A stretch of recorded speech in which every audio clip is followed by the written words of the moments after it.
Starting again. Oh, we're still here. Oh, brilliant. That's good. We both survived. Yeah, because sometimes, you know, do you remember last time it just kicks me out on my own? Oh, yeah, it did, and I had to ad lib for a while. Oh, no. Just carry on. Oh, are we doing any polls? We haven't written any polls. Have you written a poll? Oh, you have. One. So maybe, yeah, if you can just, when I'm presenting, do some more polls, then we can kind of really help kind of share some information and stuff. I do like, oh, we've already got an answer. Hello, welcome. Welcome everyone. Everyone started to come in early. That's amazing. Hi everyone. We're just chatting while we're waiting to go. We are. We're having a good time. Yeah, we're having a great time. But please feel free to pop in the chat your name and which VTS you're on or which area you're on, because then we can also signpost you to links in those areas.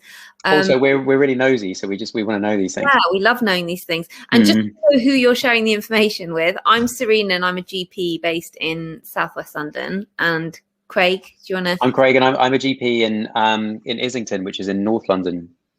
Yeah, so you're in safe hands, guys. So far we've got, oh God, front door. We've got pretty much everyone's going down the salaried route. Interesting. I'm just going to pop in the chat. Hi, everyone. I can never multitask. Tell us your name and where you are from. There you go. Oh, hi, Zelda. Zelda's from Ipswich BTS. Oh, interesting. Welcome. Welcome. You can, if you're shy, you can do a private message, but it's always good to know where everybody's kind of based. Yeah, and if you're asking questions during the thing, it may be easier to make those a public message, so then people will know what we're responding to. Because sometimes otherwise, then we put answers into the main thing and we don't know. Yeah, do you remember last time we had a lot of people asking the same question privately?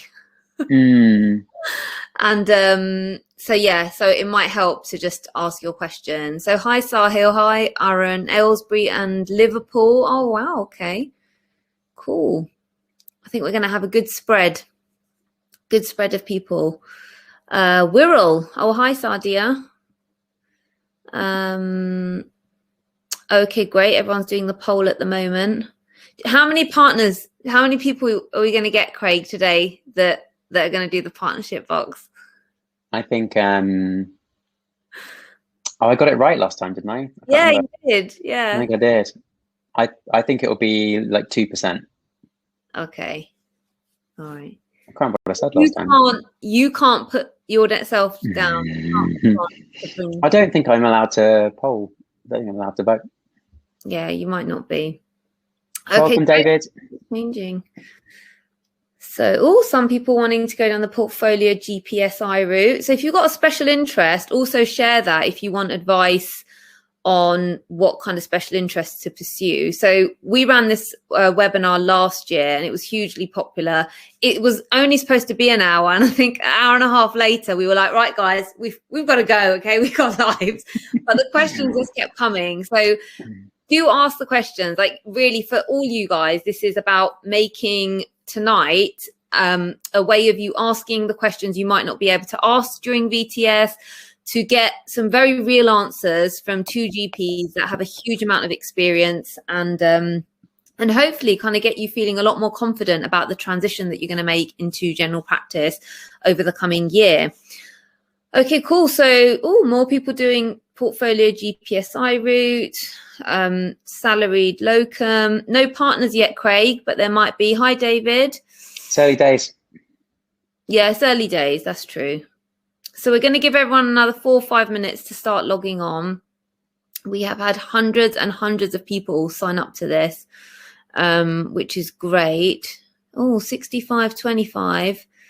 So I think our next poll, Craig, in a couple of minutes should be out of those people that are, maybe if everyone's an ST3, I'm assuming they are, but they might be a mixture, ST1, 2 or 3. And then how many of the ST3s have sorted out a job post VTS? because then we can cover our negotiation, contract reviews and things like that. Oh, wow. Okay. It's filling up. So salaried, locum, still no partners, Craig. To be fair, I'm not a partner either. Okay. Yeah, that's true. Now, you did used to be. I did used to be, that's true. Okay. All right, great. So all of you that are joining now, do pop in the chat your names and where you're from.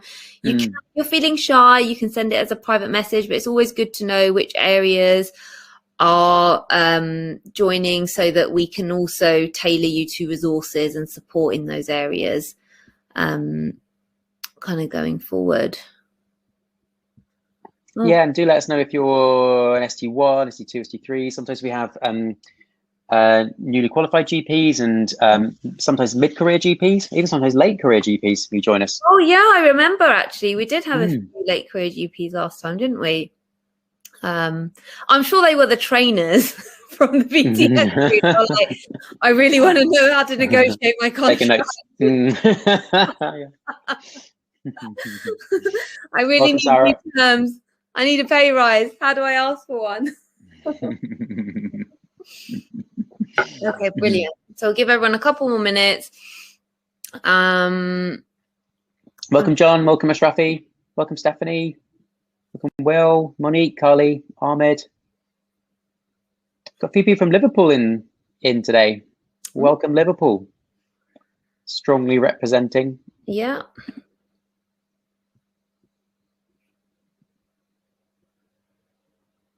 Nayan, who's moved to North London. Isn't that, you're North Central, aren't you, Craig? Yeah. Yeah. Zyra, Northwick Park. Oh, Zyra, Zahira, you might have been at my Northwick Park talk last year, possibly. Ipswich, South East London. Hi, John. Central Middlesex, VTS. Hi, Carly. Bushy, Hackney. Steph, you're back from mat leave and you're in Reading. Oh, welcome. Okay, so we can cover a few of those things about when you've had a break. Brilliant. Great. So I think we should probably make a start. Oh, okay. But you were on mat leave at that time. Okay, great. So I think the next poll we should do, so thanks for doing that poll. I think we kind of need to know whereabouts you guys are in your training so we can make sure we so I'd put ST3, ST1 to do, review, publish. So if you guys can just fill in that poll that's come up now. What about people who aren't any of those? Doesn't matter about them, Craig. Outrageous. If you are not one of those, so if you're we've seen one person and now feel absolutely excluded by Dr. Chibber. Yeah, and now feel absolutely excluded by me.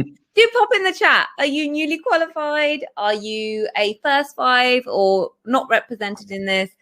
Oh gosh, everyone's a ST3. Okay, or something else. or can't answer the question. Because I haven't asked. What was the other question we were going to ask? Oh, you want to know about people found jobs, yeah. Yeah, okay, that's a good one.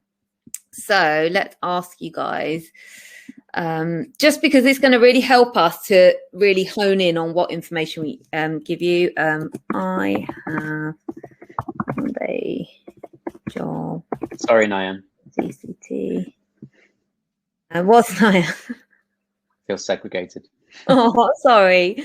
I found out yes and no. Okay.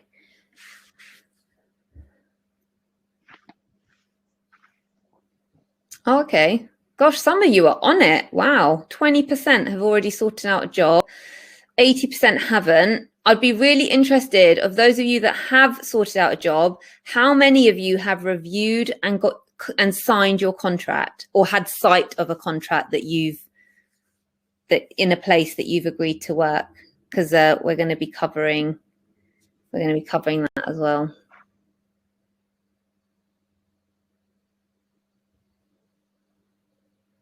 Is that as a locum, Stephen? You got some sessions allocated? Oh, okay. Nadia's a new GP. North Devon, Thameside. Oh my goodness, it's like a really massive spread of people. Okay, brilliant. So I think let's start then, because we kind of know probably what topics are going to be quite useful for you all. So you're all going to get a recording of the event sent. If you have any colleagues that weren't aware of it or signposted, you can share the link afterwards that will come through to you, as will all the resources. Okay, so let's make a start. So this is essentially a masterclass on your life post CCT. And I am Surina. I'm going to, well, Craig and I are going to be covering the key fundamentals that you will make decisions over now that you're kind of moving into your lives as a new GP. Finding work, preparing your CV and paperwork, negotiating contracts as a salaried GP or locum GP, setting your own T's and C's and GP finances. Last year we covered a kind of wider breadth, but what we want to do today is really focus on these key things so that when you leave the webinar today, you'll kind of feel like you've covered it in a lot more detail. And if there's other topics you want us to cover, because we do these events on all sorts of things, so you can always just email us and we'll make sure we arrange another one. Okay, so, and pop your questions in the chat as you go along. Okay, great. So I'm Surina, I'm a GP. I qualified about 7 years ago now, I think, I forget, and I have very much a portfolio career. So when I finished GP training, I started to work as a locum, and I wanted to work locally. I wanted to be more in charge of where I worked and how I worked.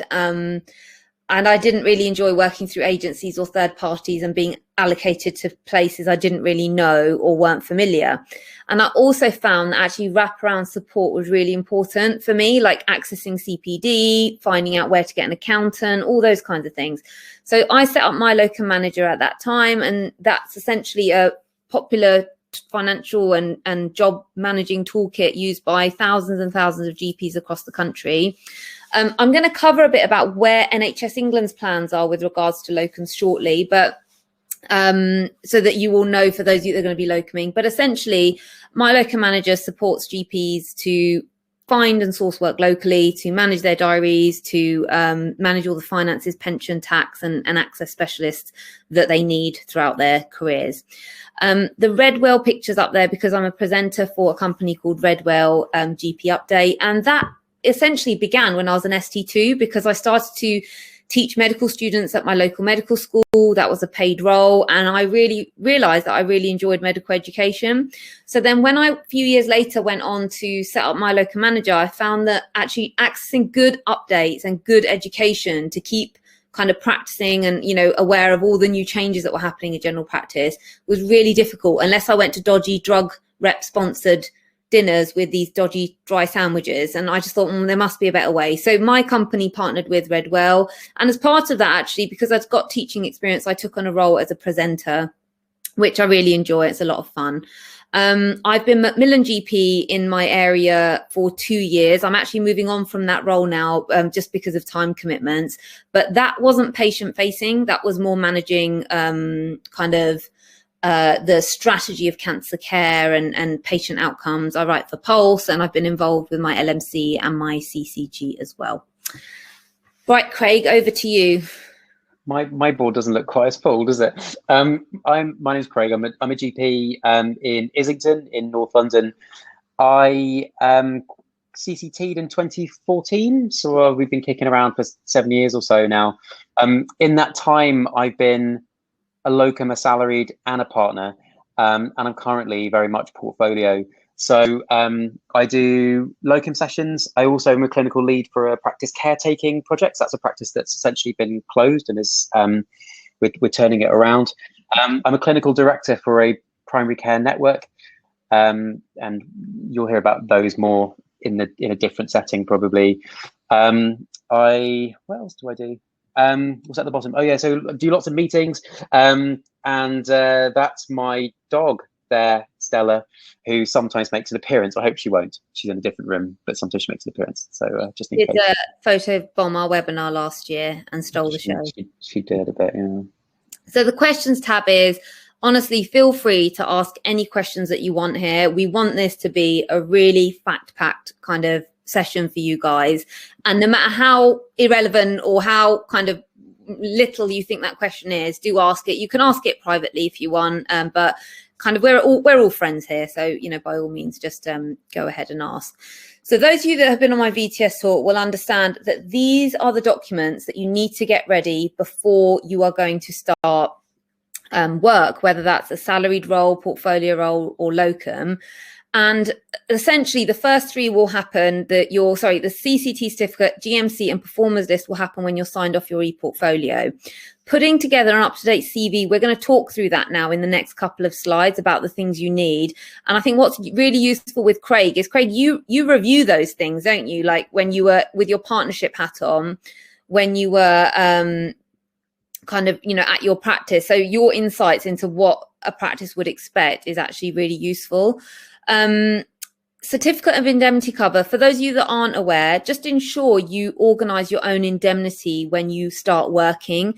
If you're taking on a salaried role, the practice might offer to put you under their scheme, but it's still really important that you understand what is covered under that scheme. If you're going to locum, you 100% need to arrange your own indemnity because it covers you for any professional misconduct, GMC referrals, coroner's cases that may come your way that won't be covered by Crown indemnity.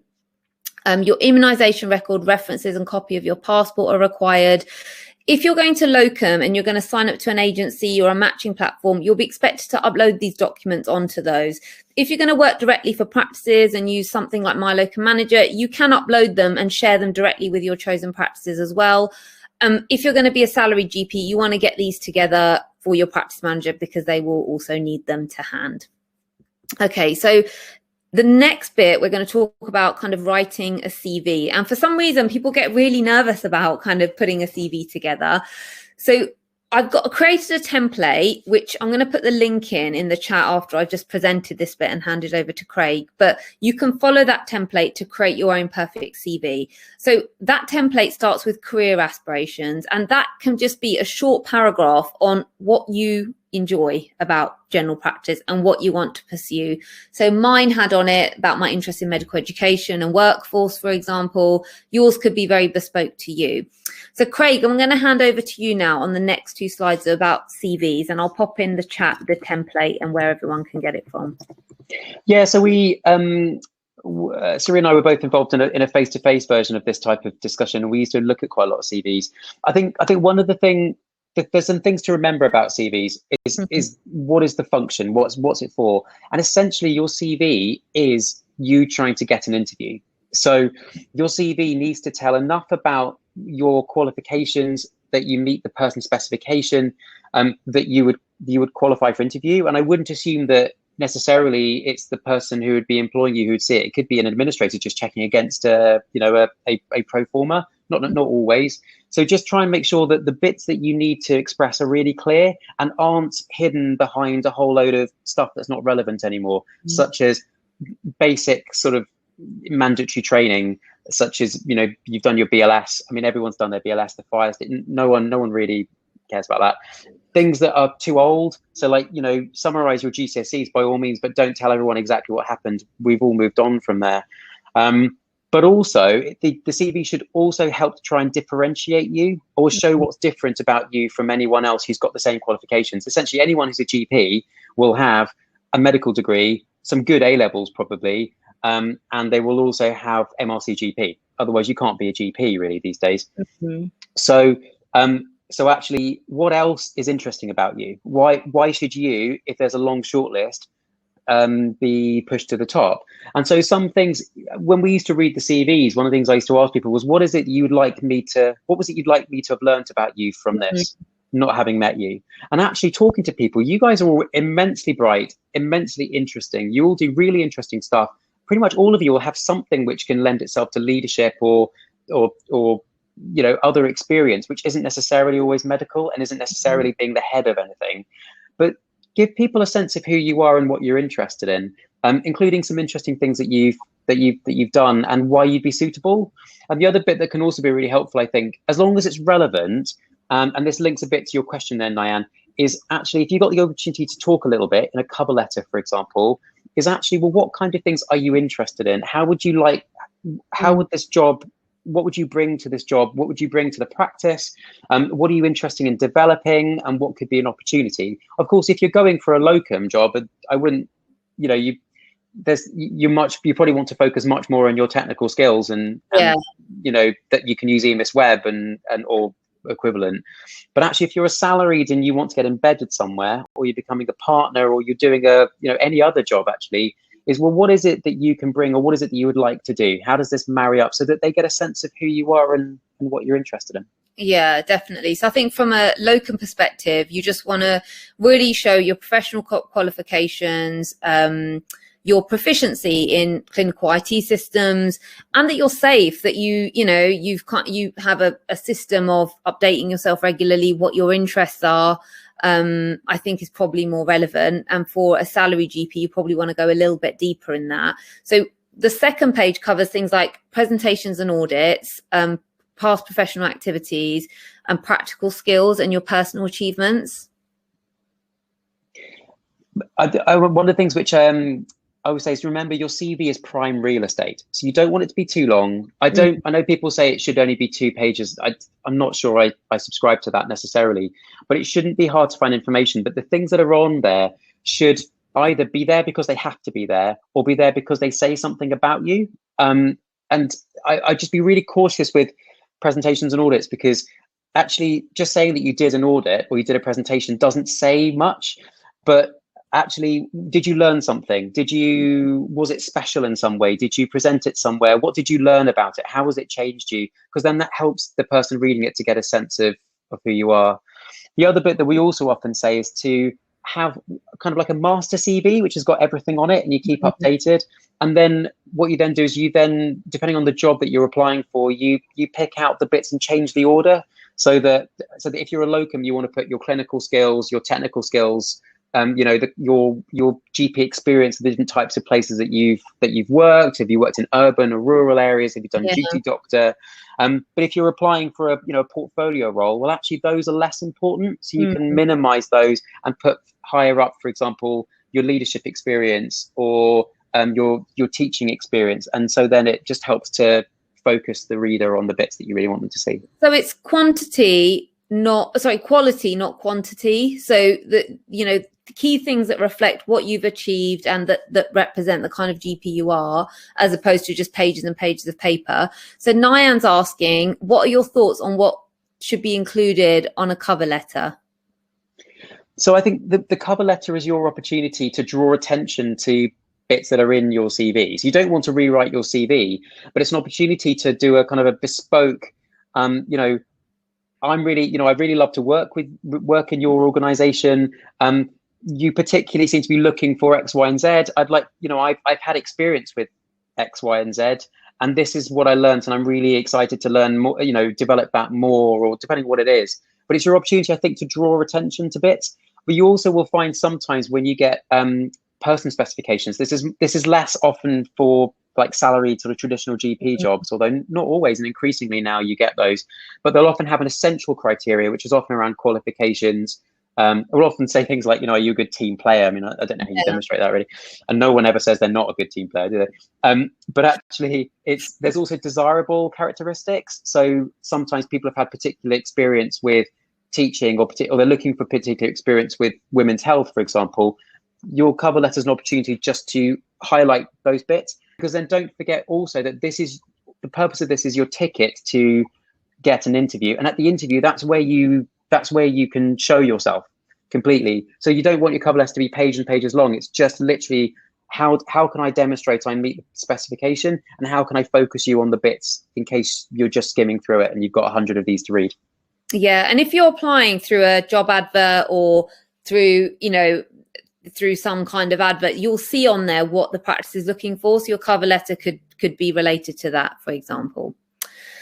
Okay, so a little bit of an overview. I'm going to have to move our heads, Craig. I'm not sure where to put. Oh, there you go. I've just made them smaller.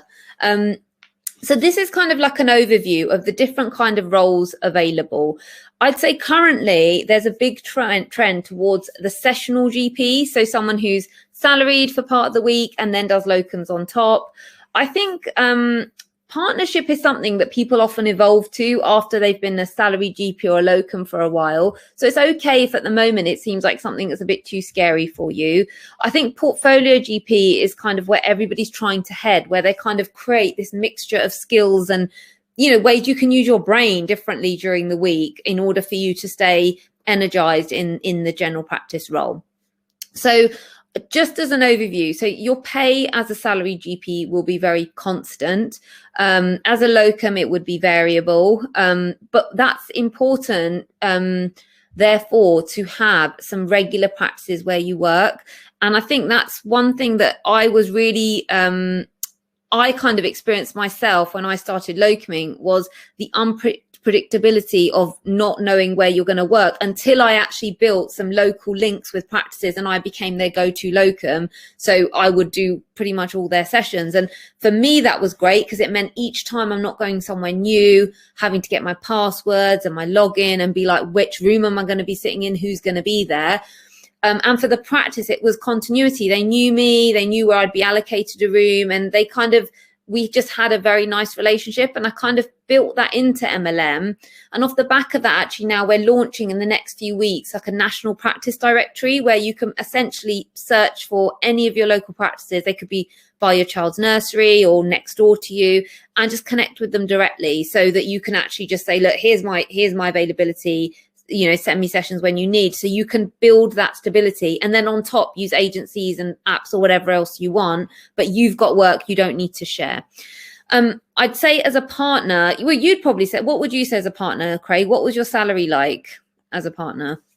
I earned more than the salaried and less than the locums, okay. Probably, depending. But I think the thing, because you paid your pension twice, so your pension pot will be so much more lucrative than a locums because you've paid in twice as an employer and an employee. But also my income was much more stable. Yeah. And certainly my experience as being a locum is that it can be really variable. And I mean, COVID was an extreme example where you know, none of us worked as a locum for you know, three or 4 months, but actually it can be really variable. And I also got, you know, I would get holiday and benefits, and if I went sick, then, you know, I knew I wasn't on my own. But as a locum, you are on your own. Yeah, you don't have that protection. And portfolio GP, my roles are very varied. So as I said, my Macmillan contract is as a portfolio GP, and that after 2 years I'm kind of stepping away from that. So I guess it's all kind of, it is very variable kind of in that kind of way. And sometimes with portfolio careers, you need additional training before you can take on the role. So you might have to pay to do a diploma and special training before you can actually deliver the portfolio role. So you get pension with all those 4 roles, which is amazing. And in terms of benefits, I've kind of summarized them there for you. But I think the key ones really come down to who controls your autonomy in your working week versus the job security you would get as a salaried GP versus a bit of flexibility and freedom that you would get as a partner and a locum. But also when you're a salaried GP, you do get maternity pay, sick pay, and your CPD included. And with locums, you don't tend to get those benefits. So if you become sick and you can't work, you wouldn't get paid for those shifts. However, on MLM, we do deliver monthly CPD like this, actually. So you do get your CPD and your continuity and your support. Considerations, I think, for those of you who are still on the fence about what roles you want to do. So sometimes it can feel a bit daunting going straight into a salaried position, but there's no reason that you can't say to that practice, can I work here? You know, can I just locum here for a few sessions before we sign on the dotted line and get to know the practice? Often a lot of our members on MLM will locum at practices, find one that they really like and take on a salaried role there. So that's another great way of kind of finding the right fit for you. And often those roles can develop into a partnership and a more kind of steady role. So what I'd say for you guys who are still on the fence and you feel like you haven't decided, there is no rush. Like, you know, you don't have to decide like this. And, you know, Craig and I are examples of people that have changed our career roles kind of, you know, every now and again because we want to, and, you know, we want to try something different, or circumstances have changed, or our interests have changed, and there's nothing wrong in that. And eventually by making those changes, you will start to determine kind of where your strengths are and what you want to kind of cement as your main career going forward. Craig, do you have anything to say on that? Because like me, you have also changed a few roles in the past. Yeah, I mean, life changes, doesn't it? And so I think I wouldn't. It's perfectly normal for what's right for you now to not be right for you in a couple of years' time, maybe even less. And the world is changing rapidly around us. And I know many people who, when COVID hit, took salaried roles for the security, but also, you know, don't be afraid to change your mind. Try not to change your mind too often, because then people ask lots of questions of you. But if you're on sort of don't be afraid to, you don't have to make a decision. And also don't feel under pressure to be a portfolio anything. Being a GP is absolutely enough. And also, you know, by all means, take time to get your feet under the table, to gain confidence. Certainly when I first started, it took me, you know, post CCT, it took me a good year or two, maybe longer, to kind of really come to then be able to start looking out the window and thinking about other things. And so that's entirely normal as well. Yeah. Okay, so finding work. So I've divided this into two: finding salaried work and finding locum work. And I think a couple of people have already asked about kind of, they've got a few. So Charlotte was saying she's got a few salary job adverts that she's considering to apply for. Not sure how to negotiate. We're going to cover the negotiation bit. And I think I saw Sarah saying, would you recommend sending CVs to practices or only if they put job adverts out? And so Craig, it'll be interesting to see what your thoughts are. So my experience, so Craig and I do the RCGP Life After VTS course. We've done it for years together. And I think, as he says, being proactive for both locum and salaried work is really, really important, because you are building relationships for your own income, be it salaried or locum. You're not dependent on passing by an advert and hoping that's going to be the job of your dreams. And you guys are in an amazing position because you're on a VTS. You have a VTS administrator who has the contact details of every training practice across your patch. And if you're moving, because I saw some of you were saying, I'm moving to X, Y, and Z, there is a VTS scheme in that area, and online you can find the VTS administrator and you can email them to put your CV out. And the reason why I'm saying VTS first is because training practices quality and support and pastoral support is so much higher, whether you're going to locum or be a salary GP, than practices that are not training practices. And that's not to say don't work at a training practice, but I think if you're trying to put feelers out and see, you know, where the availability, where the kind of opportunities are, that's a great place to be, as well as looking at adverts. So I would suggest both things are a good place to start. What else would you recommend, Craig, in terms of with salaried work? I mean, what I wouldn't rely on are people putting job adverts out. When we were recruiting, the BMJ is immensely expensive. So people often don't put jobs there, and actually most jobs are shared on local networks. But actually, you'll often find that people might be looking for roles anyway, or looking for staff, and they just don't advertise. So I think sending your CV, I wouldn't necessarily scattergun 100 of them, but if you've got an area that you quite want to work in, then it can be helpful just to send your CV going, I'm a GP, I'm moving into the area, or I'm in the area, I'm interested in a salaried role. Do you know of anything? Because often, you know, practice managers are in practice manager networks anyway. You know, word of mouth gets around. Yeah. I'm just putting a summary of that on there. And also what I'd say is start now. Like, for those of you finishing in August, start putting the feelers out now, because it's going to take a bit of time to go visit them, get your paperwork together, get signed a free portfolio.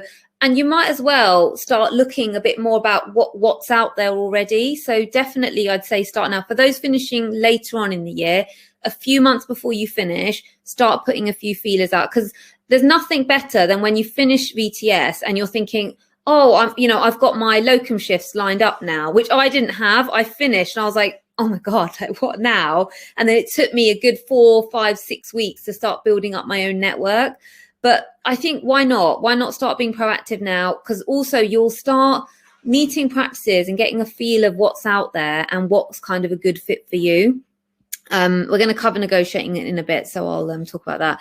Oh, this should say finding types of locum work, but I don't know what's happened with the with the grammar here. We did check the slides, didn't we, Craig?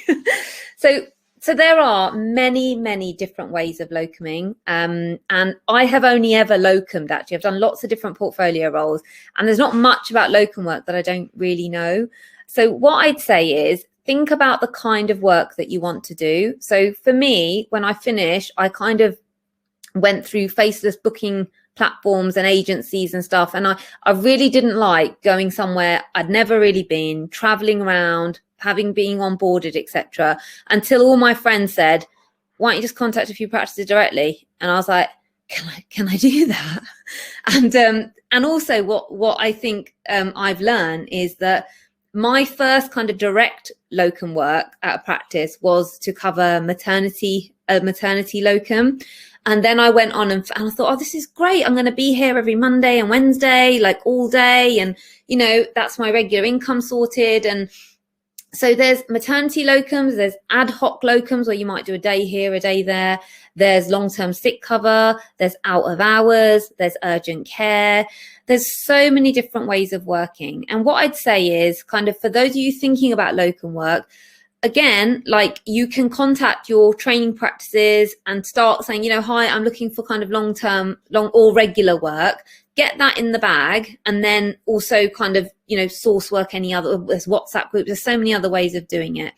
If you want a way of kind of looking in your area and connecting with practices, as I said, we're launching this really exciting feature on MLM imminently, actually in the next couple of weeks, which is basically a database of all 4,500 practices that are on the system across the country. So if you're thinking, I want to work near my child's school, I want to work near my gym, I want to work near my house, you can just do that and just directly link in.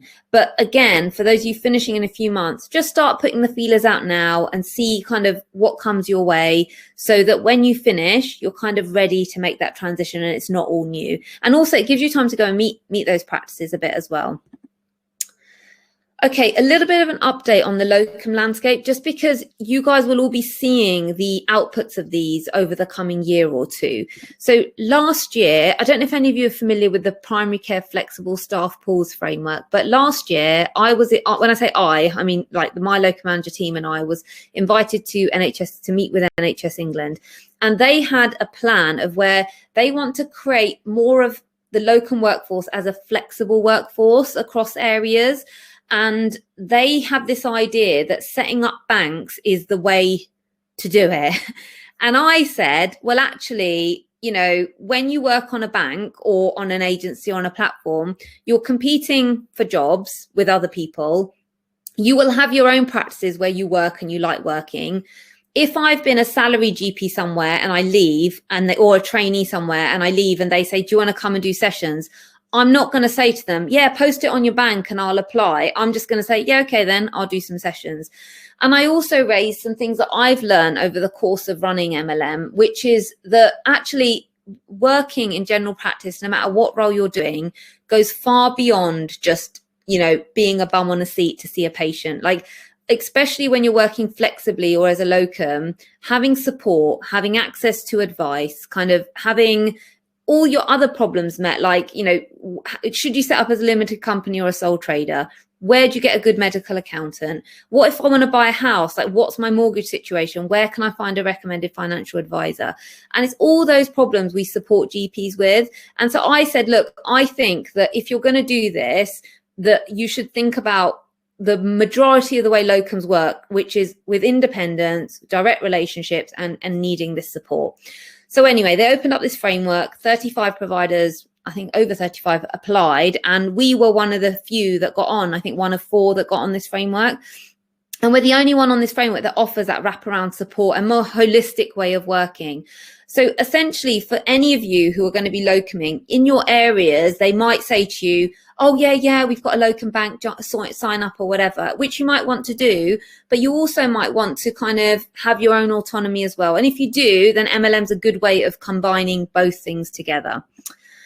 The other thing that I've worked on in the last year, I was talking to Craig about this the other week, is I noticed over the last few years that there's 2 streams to locum work. So one is like third-party providers that you will onboard your locums and then you work through them and see shifts. And then the other way is practice managers who have their direct relationships with their locums, and they don't put them on a bank, they just have those direct relationships. And it was that cohort, that kind of direct cohort, that actually my locum manager supports.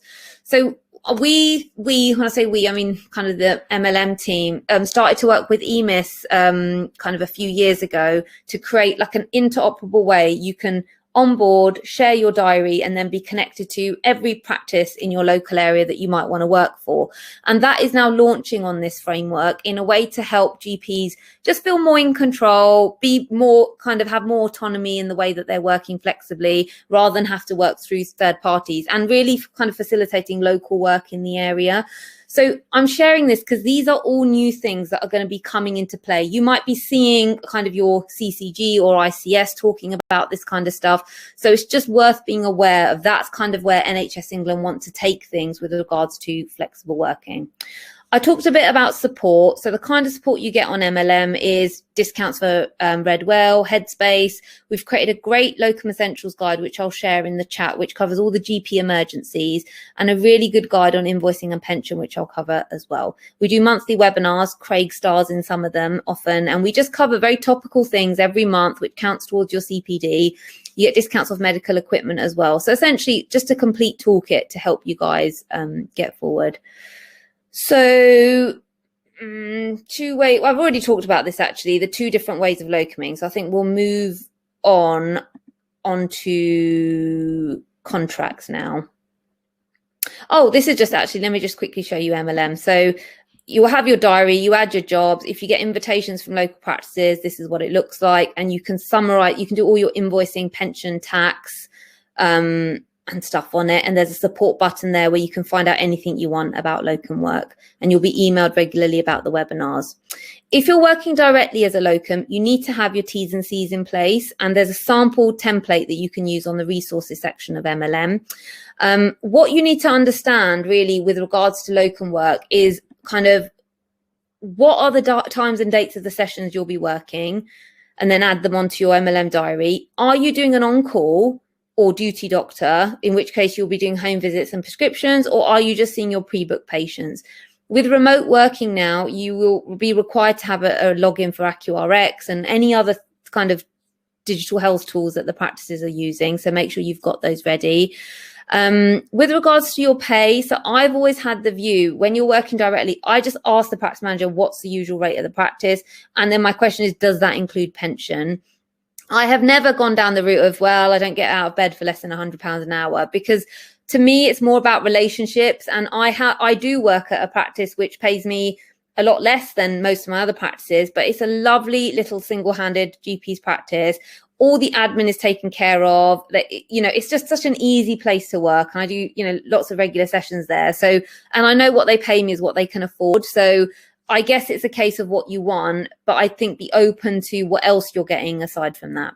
And handovers there, because, so many times I've met with locums who are just like, oh yeah, I just did my session. It's not my problem about X, Y, and Z. And it's like, no, actually, if you are the clinician seeing a patient, you must ensure you have documented and have followed a handover procedure for that patient. So that patient could be a child with a safeguarding concern, a patient who's acutely unwell, who you think needs to be followed up in the next 24 hours after having their urgent bloods.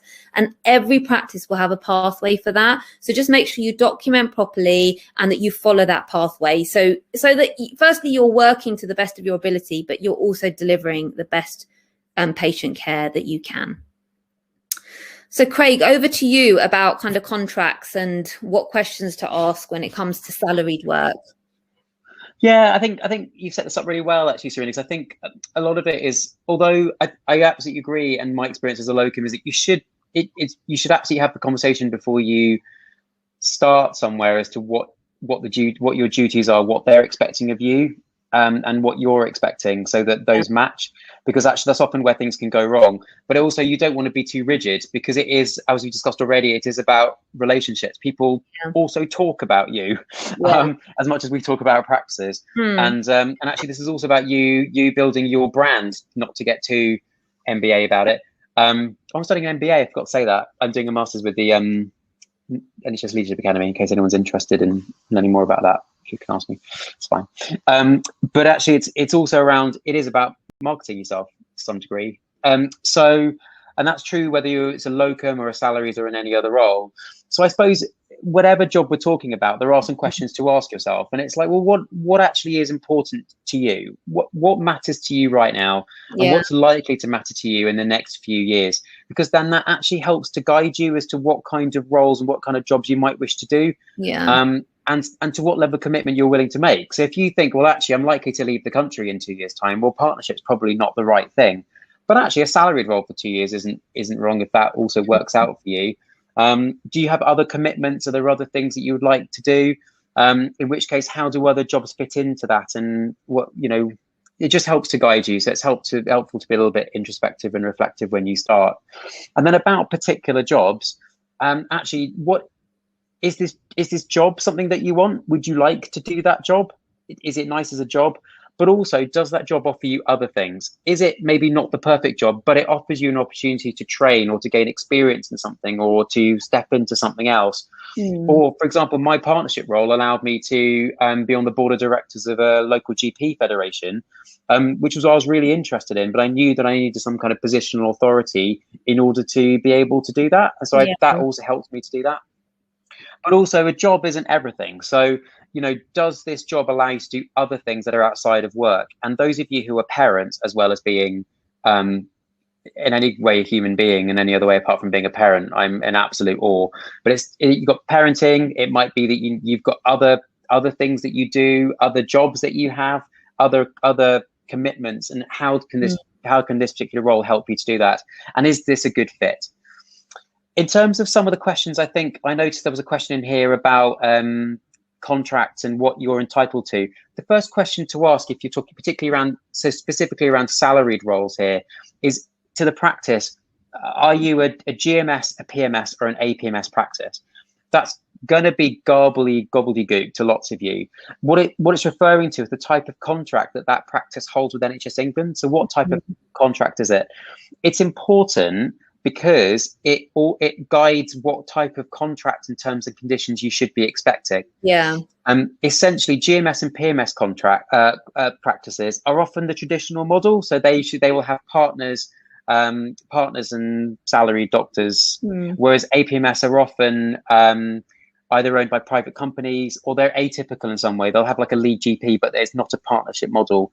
That by no means is a hard and fast rule, but you should ask. It's really important. Because if you're a GMS or a PMS practice and you're employing someone on a salaried basis, you need to offer them the BMA model salaried contract or equivalent terms. And we're going to talk a little bit around what some of those things are and where to find more information about it. So I think that might be, I know there's been a lot of questions come through for you about this, but maybe do you want to do the contract contents, because then we can cover the questions that relate to what people have been offered. And if you've got any particular nuances you've been offered in your salaried roles, just post it in the chat. Craig's great at, sorry Craig, but you are very good at these. I'll try. Rinse you for all your worth. I'll try. Just in a quick overview, because contracts are not usually the kind of thing that gets some people very excited. I'm not a contract person, so I don't work for HR, but I do have a working knowledge of it, because this is how we used to employ people. And if it's not relevant for you right now, it will become relevant at some point. You will have a contract for something, so it's worth being aware of the kind of things to look for, because if you don't know what to look for, you don't know if it's not there or if it is there. So a contract, most of us get through our NHS jobs, particularly those of you who've been in hospital training, and you will never see a contract. If you do see a contract, sometimes it comes even after the job that you've done, it's finished, or it's completely irrelevant and it means nothing. When in the world of work, you absolutely need to have a contract. It's really important. You should have it within 2 months of starting work, although one would argue you should have it before you start work so you know what you're signing up to. Because if you don't, then you essentially are treated as if you have signed that contract. And essentially that benefits no one, because you don't know what the terms are, and nor does your employer really. So the contract should outline in detail what the job is and a brief description of it, description about leave, particularly parental leave, because there are rules about this. And there's a BMA salaried BMA model contract salaried GP handbook. It's called something briefer than that. I think it's a salaried GP handbook, which goes through this in detail, and it's worth going in and just reading about it. We haven't got time to go through the details here today. It should also identify your hours, your pay, that you get paid pension and you're part of the pension scheme. It's particularly relevant around sites, particularly now that many practices are operating across multiple sites. Some organizations work across regions, so it'd be really helpful to know if you're going to be expected to move to different places, because you don't want to suddenly find that out. CPD, which stands for Continuing Professional Development, there are guidelines around what that should be, and essentially it's based on a pro rata. So full time, according to the BMA, is 9 sessions, and a session is 4 hours and 10 minutes. So if you can do the quick math, that works out to be roughly 37.5 hours a week. We know that that's not what happens in reality, but based on the number of sessions, there's an amount of CPD time that you are due, and this replaces the traditional study leave. Some places will offer you study leave instead. CPD practice can ask you to do specific things such as audit, quaff, attend practice meetings in that, but it should be on a mutual negotiation. It should completely identify contract start and end dates. Bear in mind that even if you're on a fixed term contract, if you're employed in one organization for more than 2 years, it doesn't matter if there's an end date on that contract. You legally are treated like a permanent employee. So, and often practices will just have a rolling contract, and that's okay, but it becomes a permanent contract. Yeah. Continuity of service is important, because a lot of people don't know about this. So continuity of service is really important because it relates to NHS sick pay, and and I think it relates also to parental pay as well. Your continuity of service is how long you have worked in the NHS, including as a trainee. So if you become a GP in September and you've worked in the NHS consistently since an F1 and you haven't taken any gaps, that's 5 years of continuity of service, which is that's when you accrue the maximum benefit. If you take a break of a year, apart from if you're allowed it for parental leave, if you've been on some kind of approved study abroad type thing, there's specific criteria which you should go and read. Then you will have accrued a continuity of service. If you break that, then you go back to the beginning again, and that means you're entitled to less sick pay and may not be entitled to parental leave. I've had friends who've done that. It's been a right old mess, and one of my friends had 2 babies, neither of which she was entitled to maternity pay for. Mm-hmm. And she was not massively happy about it, although her children are beautiful and she's very happy now. And it should also identify grievance and termination, which we hope you'll never need. But the whole purpose of a contract is that you hope you'll never need it, and it's only there when things go wrong, and you don't want things to go wrong. But if things do go wrong, then you want to make sure that the terms are things that you understand.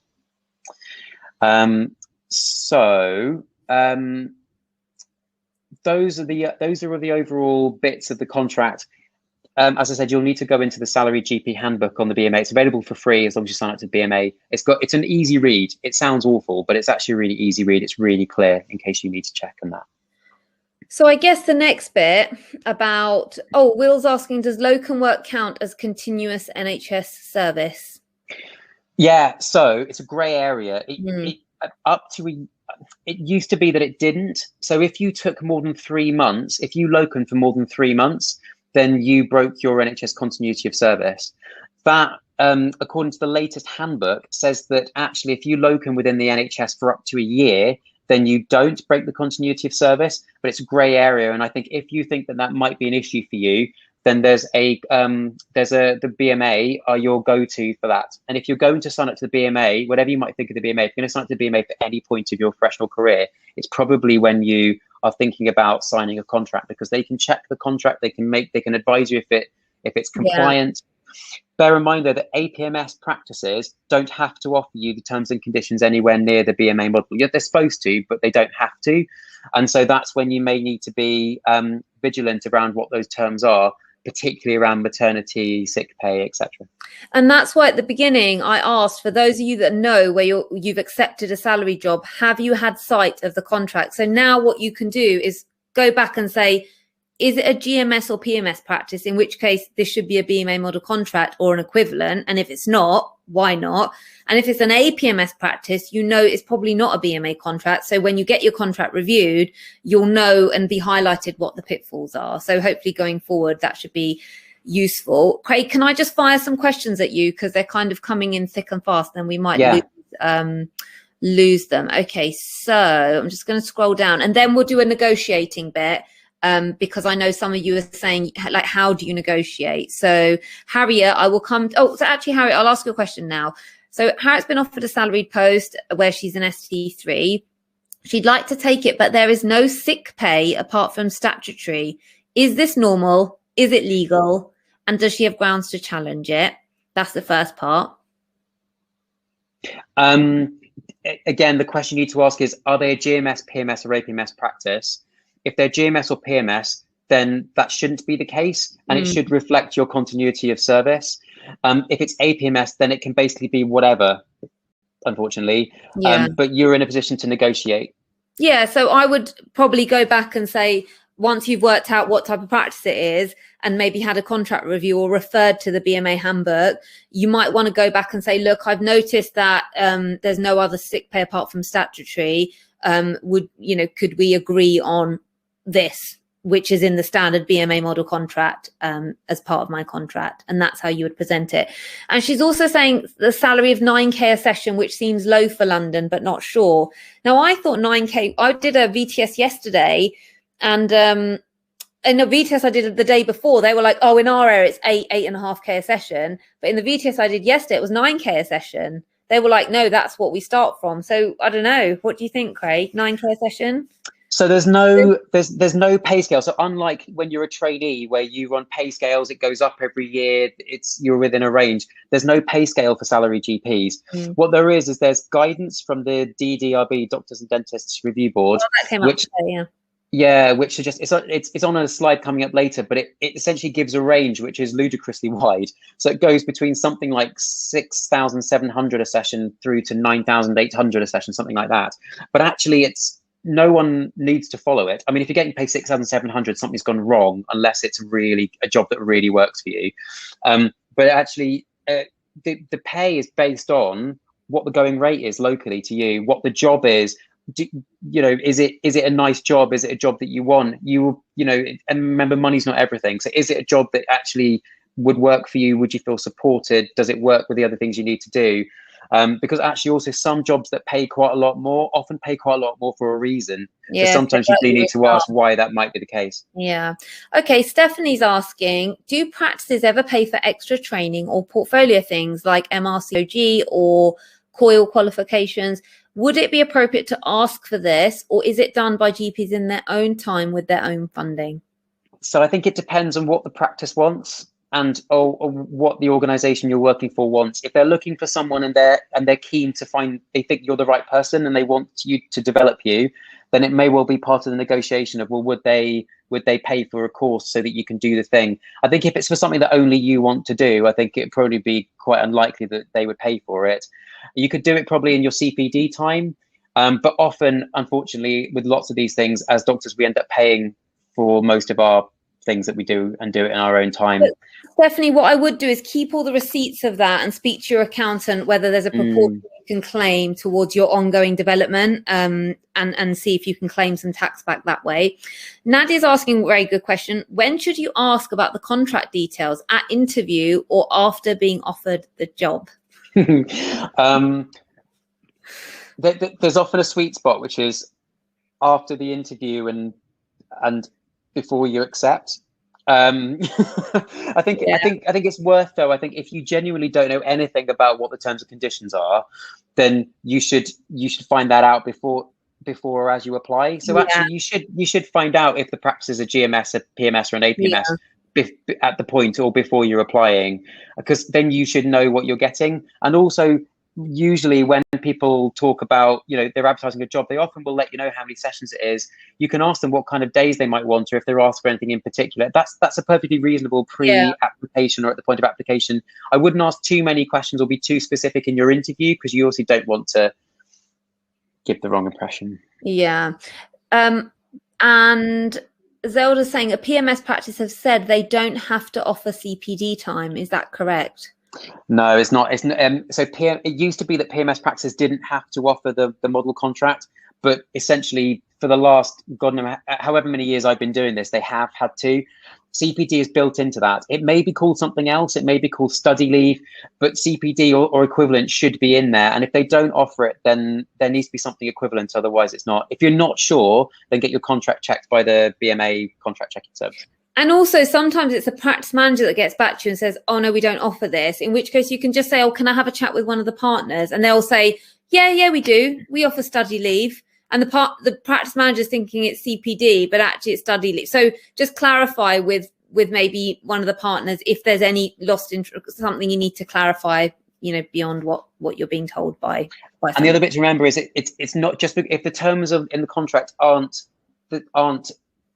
quite right, it's not necessarily because they're trying to screw you out of anything. Actually, these practices aren't HR, no one's necessarily an expert necessarily in some of these practices, and often actually it's based on historical information or just things that they haven't known. So do go into it with an open mind. So Myra's asking about your masters, which I think will come to the end because we're going to try and finish on time for once. Are we? We've got 3 minutes, haven't we? Okay, sorry. Relatively on time.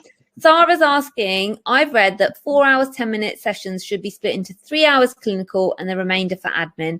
Is it common for practices to offer paid admin time sessions in addition to this?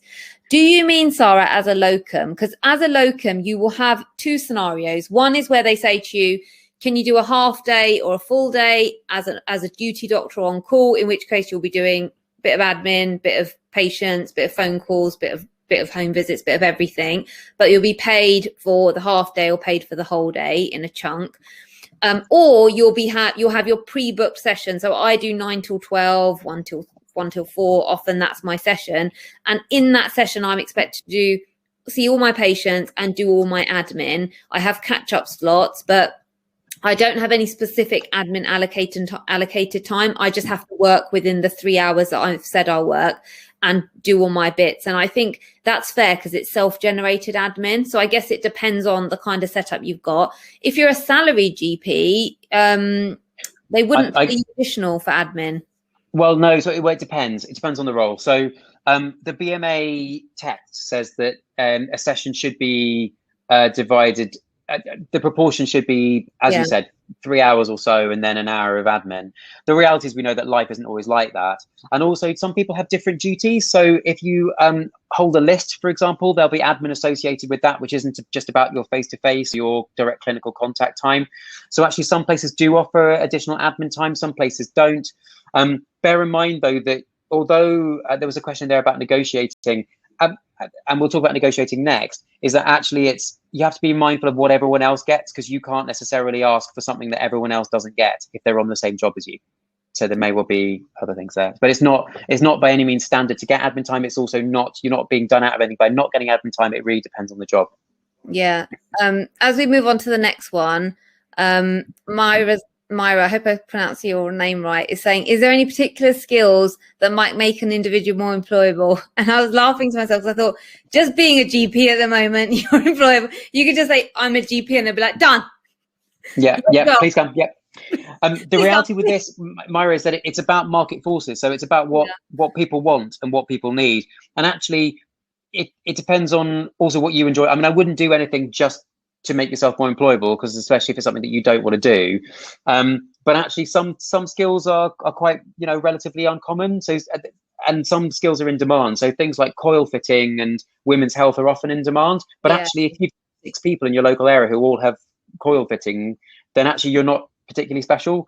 But actually, it might be that you're very special if you can do joint injections and minor surgery. So it really depends. I would suggest that you follow what it is that you are interested in, and probably someone will be interested in that. But if you're just doing things to make yourself more employable, then you might end up making yourself miserable. Yeah, so we talked about the salaried pay gap and the variation that there is between it. That's a link for the BMA sources that you were talking about. Just a little bit on locum pay. So if you're working through an agency or a third party, they'll set the rates and you just work to those rates. If you're working directly, you can negotiate. So if you're doing a half day, full day session as a maternity locum or a long-term locum, you can negotiate with the practice what that rate's going to be. I'm going to move our heads out the way again because I just want to talk about so with locum work, you'll be paid in 2 ways if you're contributing to your pension. So here it says £300. So that's what you're getting paid as an example for these hours that you've done. On top of that, the practice will pay you a percentage towards your pension. So this calculation is 14.38% of 90% of your income. You don't have to do it. MLM will take care of all of it, but it's added to that total. You don't keep that £38.43. You have to then pay that into your pension pot. And people often say, but if I'm doing these invoices, like how am I going to keep track? And how do I know how much I have to pay in for my contribution, the practice contribution? So MLM will calculate all of that for you. When you create your Form B, it will tell you this is what you have to pay into your NHS pension. And I've created a guide which goes through step by step. So we're not going to cover it now because you can read through it in your own time and you can message us and we'll go through it with you. But all you need to take away from this is when you're claiming your pension, there is a calculation that is done which tells you how much you have to put into your pension pot. And that money is transferred into NHS England's bank account. The forms are uploaded to PCSE. I have met with PCSE on many an occasion and presented them with a seamless solution, but computer says no. So unfortunately, their side is a bit disjointed. It's just the way it is, but the system will track everything that you've paid and all your forms for you. So if there was ever a discrepancy, it will be picked up. But just for your take home point is when you're invoicing, you'll see there's an added amount added to your invoice, but you don't think, oh wow, I'm getting an extra £50 for this session. I'm going to spend it on, I don't know, whatever. If that money goes into your pension pot. And if you're a limited company, you cannot add this pension on. You will get found out eventually. So if you're a limited company, you can raise your rate to say, well, I'm going to charge X amount to bring it up to the 383, but you can't say that that's going to be pension and then not pension it. And people may not pay that rate. Yeah, exactly. So after this email, you will receive a recording and you will receive links to all these resources that you can access in order to kind of help go through the whole pension process for you. Okay, great. So we're kind of coming to the end now, which is great. So I think post all your questions so that we can kind of cover them. But I think main points are get your paperwork ready and start connecting with local practices in whichever way you want. If you're relocating areas, start putting the feelers out a bit. You know, they may have an opportunity coming up in October or November, and you're not going to move there until October and not be ready for work till November. But you've already started building those connections rather than get somewhere and think, oh, I feel, I don't really know what I'm going to do. So as an example, I moved from, my VTS was in North London. I was living in West London, and then I moved to Southwest London. So for me, I kind of had to navigate that landscape, but I did it ahead of time so that I was ready. If you're going to locum, sign up to MLM. I promise you it will take care of everything for you. You can add all the ways you source work, and we're doing very exciting things kind of in the future. So I think that should really help you. And they're all the bits you get from it. Okay, Craig, I've got some other questions for you that I had missed. Oh, Dania. Okay, yeah. So we talked about if you're moving to another city. I think, Craig, you answered the question about just putting the feelers out and getting ready to ask those questions. Oh, I think maybe we've done all the questions. That's brilliant. I think we might have done, actually. Oh, brilliant. So are there any other questions that you have Oh, thanks. So on the whole, did everyone find that useful? Do you feel a lot more ready for your life after VTS now? Everyone's going to go back and be like, what kind of practice are you? Yeah. Famous. I'm ready to do locums. When do you need me? You're going to all be ready to go. Brilliant. Can I quickly just very quickly show the negotiation slide? Oh, yes. Gosh, that's what we've got to do. Yes, you're right. I'm just going to show this to you guys just very briefly, just because I think this is relevant in lots of different contexts. But certainly this is sort of also my experience from being on the receiving end of it and now also doing the negotiation. I think you have to go into these things assuming that everyone wants the best. Yeah. And no one's trying to screw anyone out of anything. But do be realistic. The people will have limits, and they're often financial, but there may also be just actually they really need someone on a Friday. And if you can't do it on a Friday, but you say that you can to apply, and then you get off the job and go, "Oh, I can't work on a Friday," then actually that's just a really poor way of starting your relationship. And I've said previously that, you know, locuming is a bit like dating. Salaried is sort of going steady, and then partnership is marriage. But don't remember, you can still get divorced, so it's all right. Is that actually, you know, you don't want to be starting. These are all about relationships, and actually, locuming is a relationship as well, because you're actually having a relationship with more than just perhaps that practice. Yeah. So just do be honest. Do be realistic. Do be respect what you can do, and also try not to take on too much. I know people who in their first year after VTS were like, "Oh, I can earn lots of money," and they did sort of 12, 13 sessions a week and then collapsed in a heap. Bear in mind that you're not going in as an island, and we don't want to have gender or other pay gaps. So actually, although I suppose linked to what Harriet was saying before about 9,000 a session, actually, if all the other salaries are being paid 9,000 a session, that's the rate. And actually you probably won't be able to negotiate 10,000 a session, because actually if everyone should get paid the same for the same job. But actually I do know of cases where actually it's been made a case where actually the rate has been too low, and then everyone who was working there got an uplift in line with the new. It is worth highlighting if you think it's not enough. But also remember that it's not just about money. It's also about, does this job work for you? Is this going to be a nice place? Are you going to be happy? Because you can earn more money being unhappy. And the reality is £500 a session over a year, it doesn't equate to very much over the year once you take tax and everything else out of it. And if there's a job which actually pays you slightly less, but you're really happy, we'll go with that. And then it's also a balance of how much do you want it and how much do they want you? And then that's also where some of these things that you guys have been asking around, well, could I ask for training? Do we think we can measure this? Actually, if the match is really good, go for it, try it, but just try not to be too rigid, and try not to ask for too much, but just see where things are at. And people will want negotiation is expected. It's a normal thing. Sometimes we get really funny about it, going like, we get really British about it and go like, well, we couldn't possibly. Just ask. If it's a no, then it's a no, and if there's a hard limit, there's a hard limit. But sometimes you'll find that there's wiggle room in some things. That's all I want to say on that. No, I think that's very good advice. And so Nish is asking, how can you expect to be paid as a locum, set up as a limited company, or do you get a pay slip? So what you do, if you're on My Locum Manager, you'll work your sessions, you just press the invoice button and create your invoices, and they get emailed directly to the practice, and they do a backs transfer and pay into your account, and they sign your pension form for you, and then you upload your pension forms. If you're a limited company, you just create the invoice on MLM and send it, again, press the button, it will email through directly to the practice and they pay you.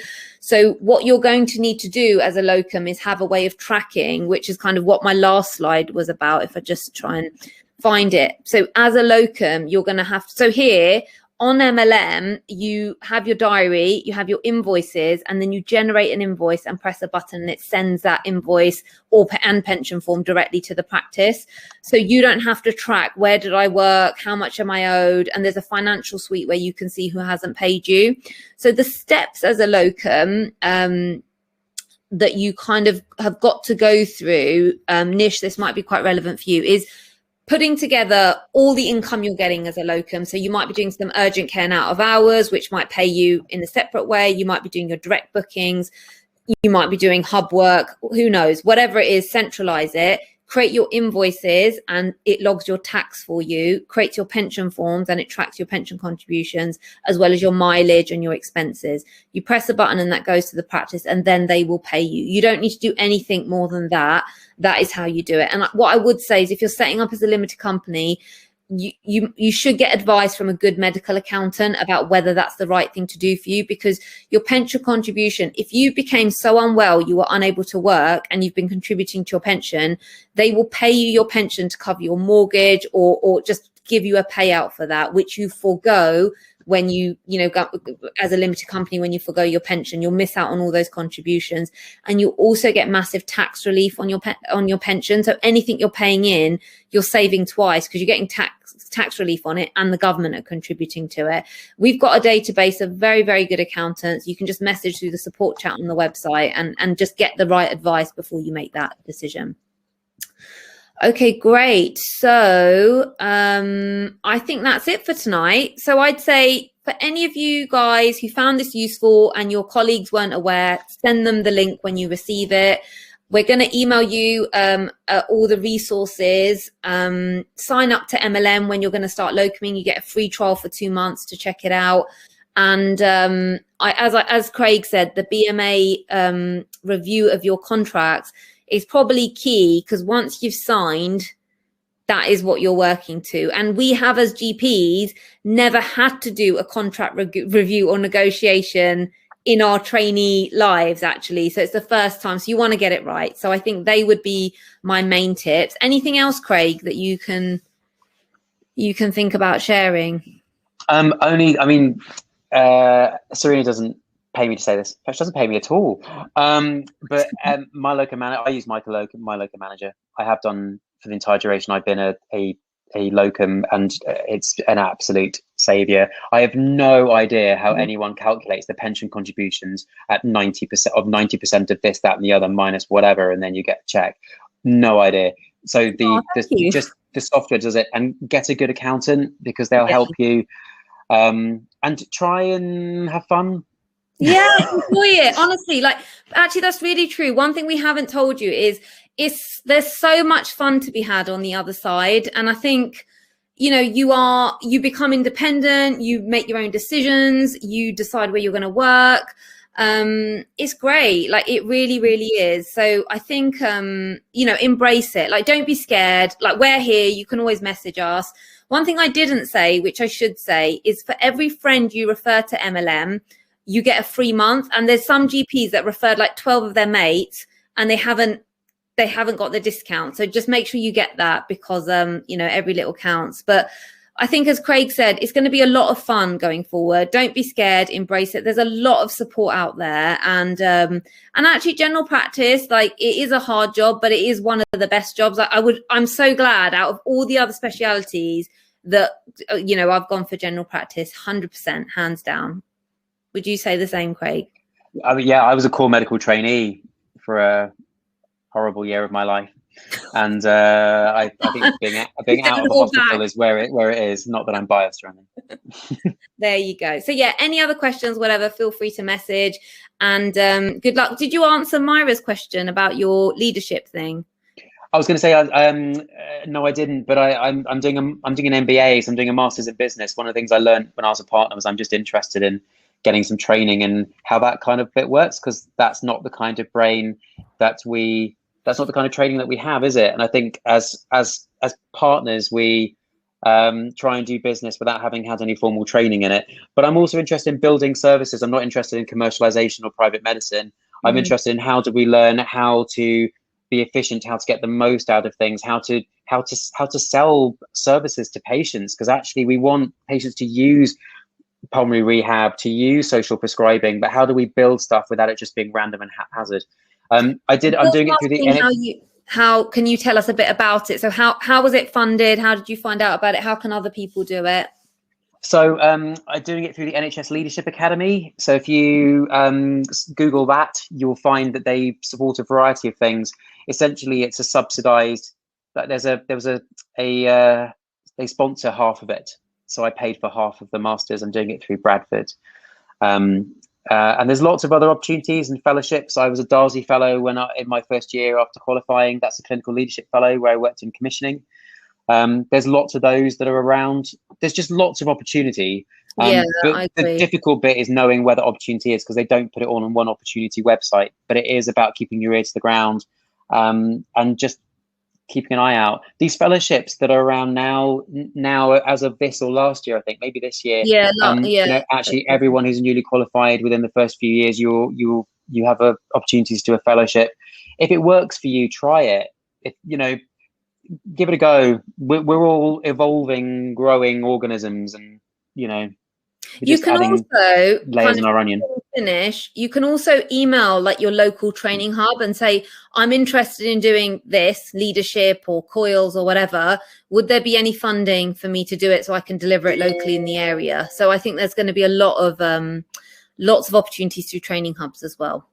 Brilliant. Well, listen, guys, you've been fantastic. We're really grateful for your time and we hope it's been useful. Share it far and wide. And yeah, any questions, just ping us and we're happy to help.